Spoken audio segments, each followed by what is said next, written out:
Bapak Ibu saudara-saudari yang terkasih dalam Yesus Kristus, selamat masa Prapaskah. Terkadang kita sebagai orang Kristiani itu kurang pede mengucapkan selamat masa Prapaskah. Padahal selamat masa Prapaskah, selamat retret agung, selamat pantang dan puasa itu adalah suatu perayaan besar, menyongsong perayaan terbesar. Dan terkadang kita menganggap masa Prapaskah itu biasa-biasa saja. Padahal ada 7 kali jalan salib yang akan dihadapi oleh umat Katolik setiap Jumat, ibadat jalan salib. Di beberapa gereja ibadat jalan salib langsung digabung dengan misa harian. Karena mengingat sangat pentingnya menerima sakramen Ekaristi pada saat masa Prapaskah. Masa persiapan itu merupakan suatu masa yang sungguh luar biasa. 40 hari, 40 malam kita meretretkan diri kita. Hanya bersandar kepada firman dan sabda Tuhan dan menerima sakramen-sakramennya. Sakramen yang mutlak yang harus diterima adalah sakramen Ekaristi dan sakramen pertobatan. Terkadang banyak orang menganggap sakramen pertobatan itu tunggu masa Prapaskah atau masa Advent. Padahal 1 kali saja tidak ke gereja itu sebenarnya ketika kita ingin menyambut tubuh dan darah Kristus pada hari Minggu bagi umat Katolik ya, itu harus menerima sakramen pertobatan. Tetapi entah mengapa sekarang santai-santai saja. Dengan alasan ya Tuhan kan maha baik, maha penyayang. Padahal ketentuan itu jelas. Sekali saja tidak ke gereja pada hari Minggu, pada minggu depannya itu sebenarnya ya tidak bisa menerima sakramen Ekaristi dulu sebelum menerima sakramen tobat. Kalau memang dalam keadaan sengaja, kalau tidak sengaja misalnya menolong orang sakit atau sakit itu tidak masalah. Tetapi dengan sengaja meninggalkan tubuh dan darah Kristus pada hari Minggu. Padahal di kota Pontianak ini Yesus mengundang kita itu mulai dari malam Minggu sampai Minggu malam. Dari gereja yang buka jam 6 Minggu malam, itu ada beberapa gereja ya, saya tahu persis karena memang tugas saya di Kementerian Agama selaku penyuluh agama Katolik. Dulunya tugas di Bengkayang, sekarang tugas di kota Pontianak. Ada berapa kapel dan berapa jumlah umat Katolik yang ada di kota Pontianak ini kita tahu. Jumlah umat Kristennya pun juga saya tahu. Jumlah gerejanya juga saya tahu. Posisi gerejanya di mana kita tahu. Tapi terkadang banyak umat Katolik tidak pede menganggap itu kapel atau tempat ibadat. Nah, nanti kalau pajak datang baru tahu rasa begitu. Saya ingat kejadian di NTT itu, suster itu menangis kepada Pak Dirjen Step Agus karena dipajak 900 juta. Karena itu tempat penginapan. Padahal itu sebenarnya tempat retret yang harusnya disampaikan saja tempat ibadat. Kalau tempat ibadat itu kan bukan bebas pajak, dibebaskan negara. Jadi kalau Bapak Ibu punya tempat ibadat, tempat doa yang dijadikan tempat umum, ya sampaikan ke Kementerian Agama. Nanti kita sampaikan datanya ke Sisduk Capil, nanti dicatat, lalu kita sampaikan nanti. Ya. Kalau untuk Katolik sendiri itu, ya, untuk gereja sendiri ada 8 di kota Pontianak ini. Kemudian ada kapela-kapela, baik kapela komunitas, biara, dan personal.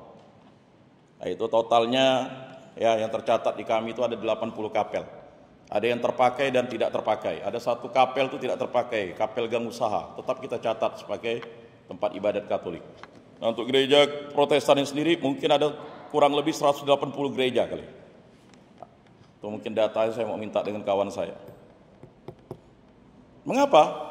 Persoalannya di kita itu ya, kita kurang untuk menyampaikan data-data itu kepada pemerintah. Sehingga pemerintah itu sebenarnya sudah membackup.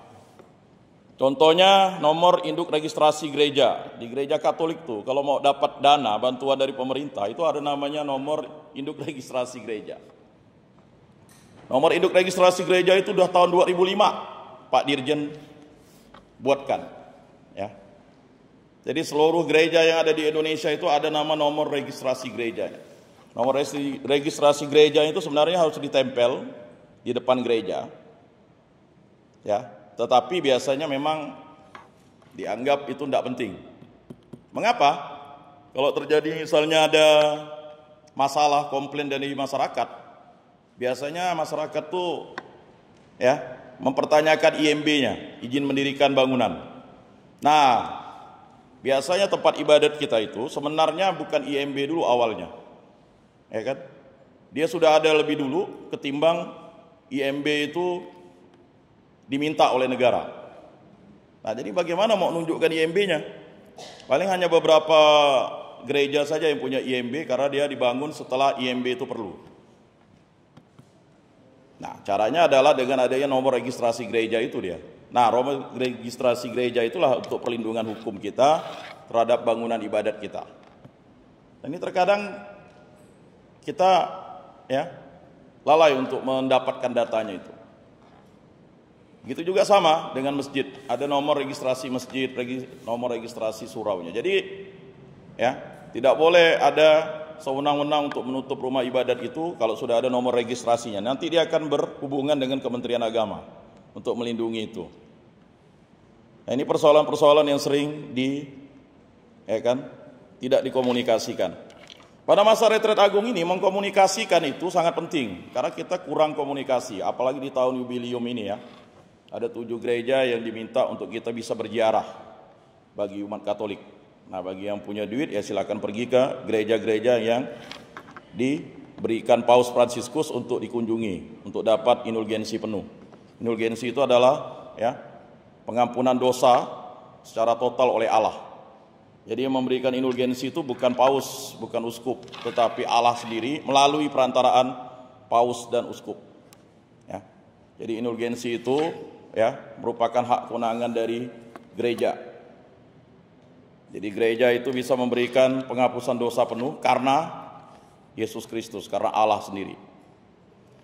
Bapak Ibu, saudara-saudari yang terkasih, bacaan pada Matius 7 ayat 7 sampai 12 saya sampaikan tadi, ini bacaan favorit saya nih. MCK, minta, cari, ketuk. Kan MCK tuh. Ya. Ini Matius 7 ayat 7 nih, minta, cari, ketuk. Mau minta pacar, minta dengan Tuhan.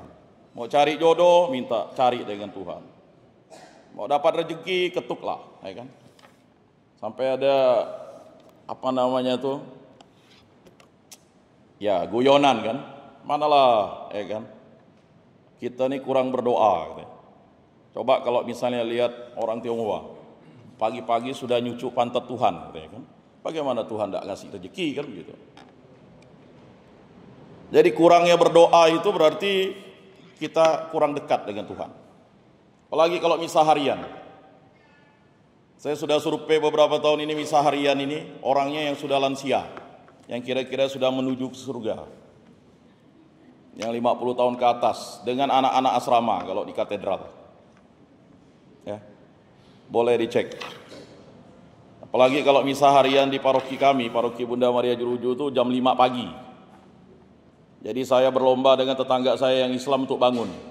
Kadang dia bangunkan saya, baguslah. Dia buka pagar, saya buka pagar juga begitu. Jadi saling berirama kita.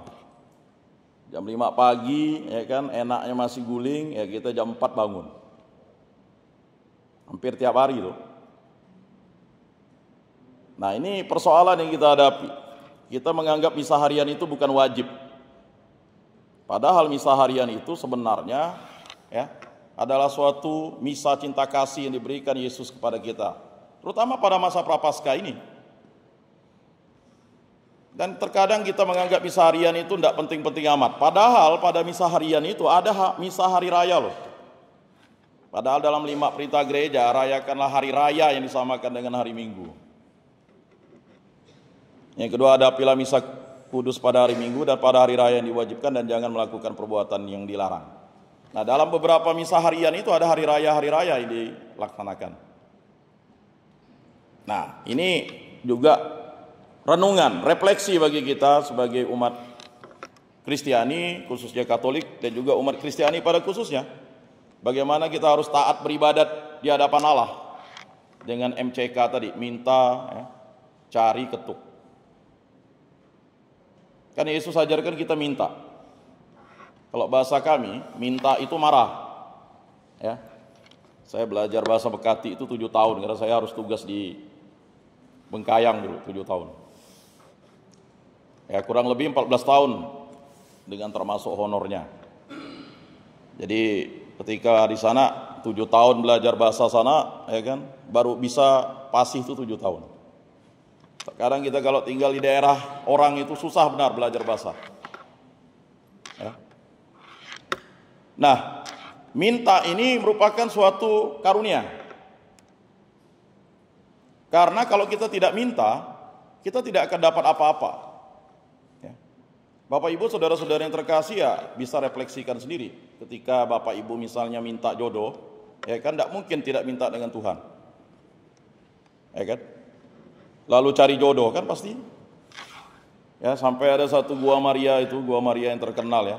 Gua Maria MRPD Anjungan tuh. Itu mujizatnya banyak terjadi, ya. Termasuk dengan diri saya dan juga dengan kawan saya. Ya. Jadi kawan saya itu minta anak laki-laki, minta 1, dikasih 1. Lalu dia konsultasi dengan pastor. Pastor bilang, ngapa dia minta 1? Coba minta 5. Itulah. Terkadang kalau udah diberi rupanya kurang. Ya. Saya berkali-kali dengan pasangan-pasangan yang belum dapat, saya bilang pergilah ke sana, saya bilang. Ya. Itu memang Gua Maria yang penuh mujizat, tapi harus minta dengan sungguh begitu. Mintanya jelas, jangan minta jodoh, carinya yang kayak apa begitu. Tuhan kan suka, nanti Tuhan bingung kan. Kamu minta jodoh yang kayak mana kan begitu, harus jelas lah, diidentifikasi kan. Begitu juga ketika kita misalnya ya mencari sesuatu yang kita inginkan. Kalau cari kejahatan ya tidak mungkin dikabulkan. Kemudian ya ketika kita ketuk pintu. Bapak Ibu, saudara-saudara yang terkasih, yang paling sulit itu pada masa ini adalah masa mengampuni. Nah, ini susah. Maka Ester yang kita dengarkan dalam bacaan tambahan kitab Ester ya, itu dalam kitab Deuterokanonika. Jadi ada 2 kitab yang ditambah. Ada tambahan kitab Daniel, tambahan kitab Ester ya. Saudara-saudari kita yang Kristen memang tidak menganggap itu kitab suci, tapi bagi Katolik itu adalah kitab suci. Karena itu adalah Deuterokanonika ya. Karena itu utuh dia. Nah, Ester ini menganggap semua permintaannya itu akan dikabulkan kalau dia memang bersungguh-sungguh setia kepada Allah. Bahkan Ester ini udah ya pasrah dengan apa yang terjadi dengan dirinya dan rakyatnya. Maka kalau kita baca Ester ini ya sebagai seorang perempuan yang diberkati Tuhan, yang mampu setia. Beberapa kali saya dialog di radio di Lentera Minggu, kebetulan saya pengasuh acara itu 2 minggu sekali untuk acara yang Katolik. Saya bertanya kepada katekis muda ya, apa sih yang dilakukan oleh kita sebenarnya sebagai umat beriman? Lalu saya temukan refleksi yang terdalam. Tujuannya adalah kita adalah mengingatkan. Jadi Bapak Ibu, kita ini berkat untuk mengingatkan diri kita, mengingatkan istri kita, anak kita ya. Kadang suami kita tuh malas ke gereja. Istri kita malas berdoa, anak kita apalagi. Maka mintalah dia untuk ke gereja. Kalau hanya didoakan, tidak diminta-minta dia ke gereja, tidak ke gereja. Kita yang tidak bergerak, kita suruh Tuhan yang bergerak. Ya, ada ilustrasi ketika seorang minta anaknya diselamatkan, ya kan? Tuhan Allah udah mengutus malaikat, tapi bagaimana anakmu mau diselamatkan? Anakmu kecepatannya 200 km per jam, malaikat hanya 100 km per jam. Ya celakalah dia. Jadi minta itu memang harus diingatkan kepada orang-orang terdekat kita. Jadi tidak bisa kita meminta dia ke gereja lalu ya kita tidak mengajak dia begitu. Jadi meminta itu benar-benar kita mengajak dia. Begitu juga mencari kan. Kita mau mencari rezeki yang banyak ya kan. Tapi bagaimana kita tidak membuka usaha yang banyak kan begitu. Kan tidak mungkin uang itu jatuh. Batu dirubah menjadi roti. Ya. Yesus sih jangankan batu menjadi roti, tidak perlu batu menjadi roti, tinggal dia sebutkan saja jadi itu roti. Cuman Yesus ingin mengatakan apa? Bahwa Godaan terberat itu adalah ya, kita sering meminta sesuatu yang mustahil. Bagi orang Katolik atau orang Kristiani, gimana mau minta kawin dua? Kan tidak mungkin doanya dikabulkan. Bagi kawan-kawan kita yang memang imannya boleh kawin dua, ya dikabulkan, kan begitu. Kan begitu. Lalu kita ingin mencari, ya kan? Mencari sesuatu yang tidak pasti dengan mimpi misalnya. Tuhan Allah berikanlah saya nomor togel sekian, kan begitu. Setelah itu saya akan berhenti. Ya enggak bisa kan? Karena itu perjudian. Saya selalu dengar kalau misalnya malam pasca nanti Bapak Ibu boleh dengar, ketika ditanya, bersediakah ya kan? Kalian menolak kejahatan? Ya bersedia. Nanti tiba-tiba kalau udah bersediakah kalian menolak judi dan segala bentuk-bentuknya? Yang jawabnya paling depan ya. Ya karena rata-rata masang judi kan gitu. Di Bengkayang itu ada mantan ketua lingkungan saya. Tiba-tiba saya terkejut waktu di pasar makan mie. Katanya, nomor berapa yang keluar hari ini? Ya ampun Bapak, ini rupanya ya kan sindikat judi togel nih rupanya. Habis itu saya bilang, ini persoalan nih saya bilang nih. Mantan ketua lingkungan kan, percaya dengan judi togel kan. Ya susah. Itulah hal-hal yang dicari yang tidak masuk akal. Kemudian ketuk pintu. Ini ketuk pintu ini adalah sesuatu yang berat bagi kita yang sudah bersalah dengan orang lain. Suami istri kalau misalnya bertengkar, suaminya disuruh tidur ke luar, ketuklah pintu itu setengah mati, ya mana? Nantilah tunggu subuh atau pagi dibukakan begitu. Tapi persoalannya Tuhan Allah ingin mengatakan apa? Ya, memang berat ketika kita sudah punya dosa untuk mengetuk itu. Ya, berat. Kalau punya dosa meminta itu juga berat, apalagi mencari. Bapak Ibu, saudara-saudara yang terkasih, akhirnya ya pada masa Prapaskah ini Tuhan Allah itu meminta kita untuk kembali kepadanya. Dan Dia mencari kita. Satu ekor domba pun yang tersesat. Saya ingatkan berkali-kali bagi kita yang sudah dibaptis, jangan pernah keluar menjadi pengikut ajaran lain, karena memang rumusnya tidak akan diampuni sampai selama-lamanya. Ya terserah kalau Bapak Ibu tidak percaya, memang tidak diampuni.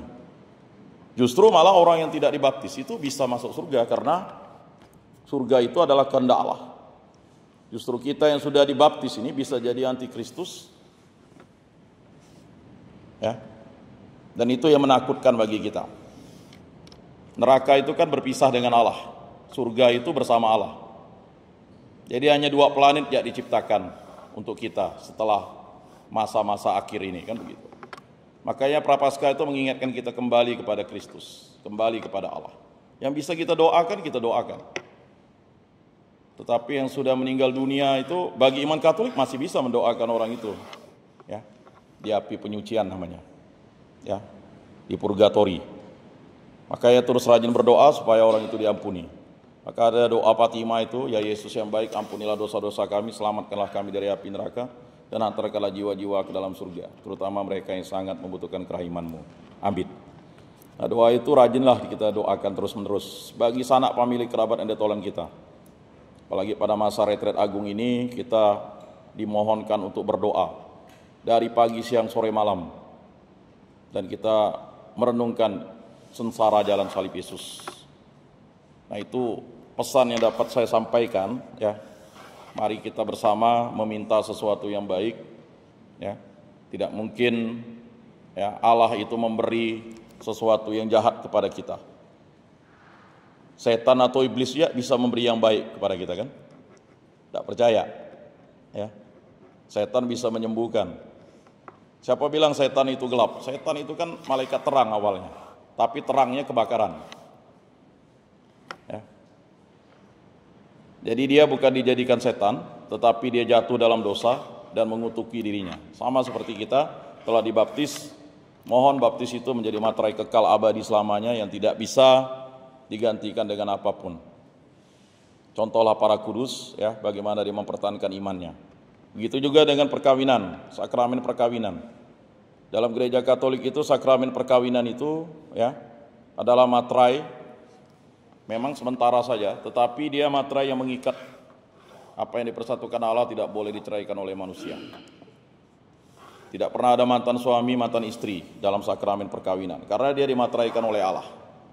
Matrimonianya memang secara duniawi ya itu kontrak, tetapi secara matrimonia, secara hukum gerejanya itu adalah sakramen monogami dan tak terceraikan. Ya, bagi umat Katolik ini sebenarnya gampang menghapus dosanya. Terima aja sakramen tobat. Saya berkali-kali konsultasi tanya itu ya. Tidak apa-apakah kalau orang berdosa dia bertobat, ya tidak masalah. Ketimbang orang berdosa tak bertobat begitu. Kalau kita berdosa, ini kan kategori berdosa itu kan ada 4. Yang pertama sesat, yang kedua dia jahat, yang ketiga dia hidup dalam dosa. Yang keempat yang bahaya, dia tidak merasa berdosa. Dia berzina, dia tak merasa berdosa. Dia selingkuh, dia tak merasa berdosa. Dia berjudi, dia tidak merasa berdosa. Ini susah nih. Apalagi kalau udah diingatkan oleh pastor dan pendeta, dia pun sama aja. Pastor pun begitu, udah. Dia udah bisa menghakimi kan. Ini berat nih. Ini hanya Tuhan Allah saja yang bisa membebaskan dia. Dan caranya adalah dengan berdoa. Makanya murid-murid Yesus tidak bisa mengusir setan yang masuk di anak yang kerasukan roh, sehingga dia menghempas-hempaskannya itu ya. Dalam penyakit medis katanya itu sakit epilepsi. Ya. Yesus bilang kok murid-muridnya bingung kan. Kami udah ngusir kok tak hilang-hilang. Berdoa kata Yesus, tak berdoa. Bapak Ibu, saudara-saudara yang terkasih, itulah yang dapat kita renungkan. Mari kita menyampaikan doa-doa permohonan kita.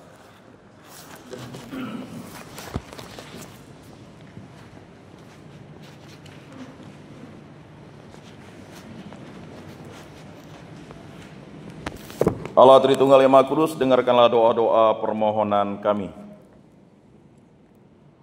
Umat menjawab, kabulkanlah doa. Kita berdoa bagi gereja kudus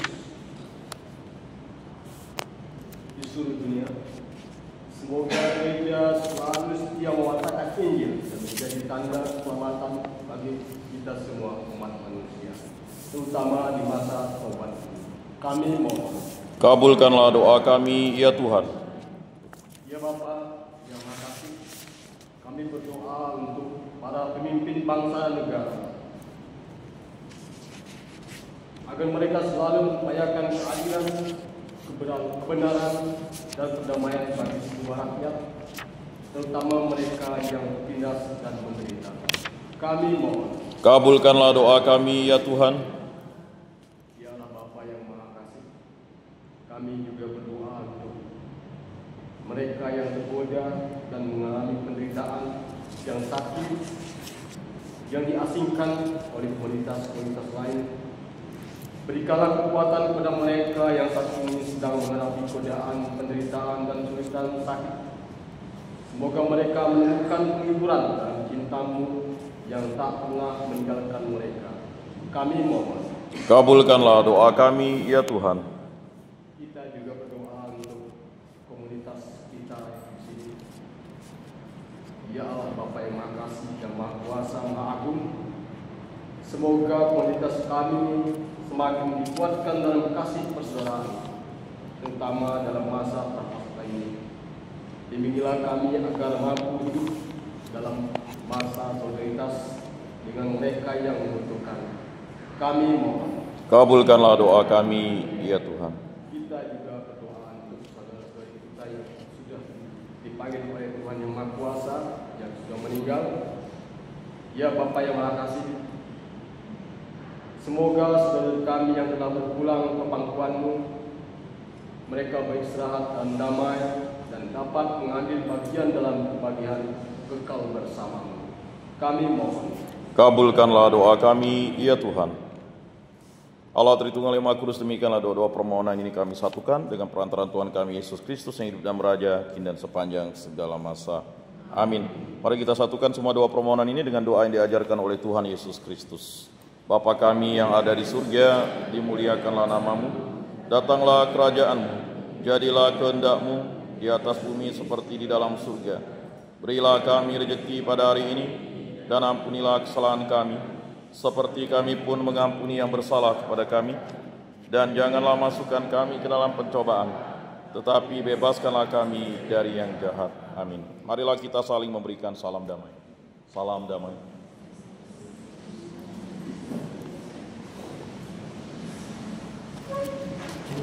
Saudara-saudari terkasih, Yesus bersabda, kamu memang sudah bersih karena firman yang telah kukatakan kepadamu. Tinggallah di dalam aku dan aku di dalam kamu, sama seperti ranting tidak dapat berbuah dari dirinya sendiri kalau ia tidak tinggal pada pokok anggur. Demikian juga kamu tidak dapat berbuah jikalau kamu tidak tinggal di dalam aku. Oleh karena itu, marilah kita duduk dalam keningan untuk menyatukan diri dengan Tuhan yang kini hadir bersama kita. Berbicaralah dengan Dia dari hati ke hati dengan mengatakan, Yesus datanglah dan tinggallah dalam hatiku, jadikanlah hatiku seperti hatimu. Kita ulang sebanyak 3 kali. Yesus datanglah dan tinggallah dalam hatiku, jadikanlah hatiku seperti hatimu. Yesus datanglah dan tinggallah dalam hatiku, jadikanlah hatiku seperti hatimu. Yesus datanglah dan tinggallah dalam hatiku, jadikanlah hatiku seperti hatimu. Ada pengumuman, Pak?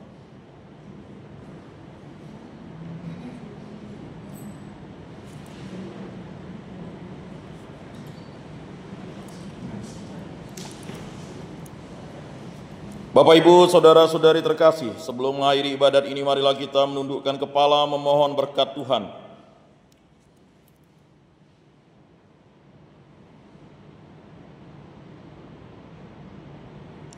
Allah Tritunggal yang Maha Kudus, berkati, bimbing, lindungilah kami, para umat-Mu. Semoga kami yang bekerja di Rumah Sakit Sudarso ini menjadi berkat bagi sesama, menjadi terang dan garam. Bimbinglah kami pada masa prapaskah ini agar kami selalu dituntun oleh Roh Kudus menjadi pribadi yang tidak sombong, mau bertobat dan terus memperbaiki diri karena perintah dan sabda-Mu. Berkatilah keluarga kami, berkatilah segenap anggota keluarga kami, sanak famili, kerabat dan detolan kami, agar mereka tetap setia kepada karya kasih-Mu. Semua rezeki kami serahkan dengan peraturan Tuhan kami Yesus Kristus yang hidup dan meraja, kini dan sepanjang segala masa. Amin.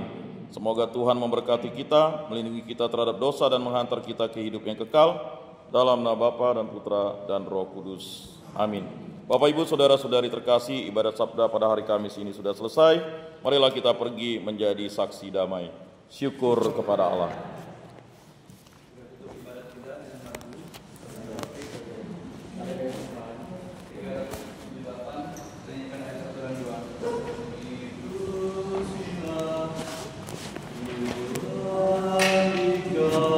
Naungan hidupku, indahkan doaku, bila hati pertama padamu, limpahkan rahmat-Mu. Aku selalu diincar bahaya, sampai akhir nanti. Tuhanlah perisaiku. Tuhan, semoga Engkau mendengar tangisan hatiku.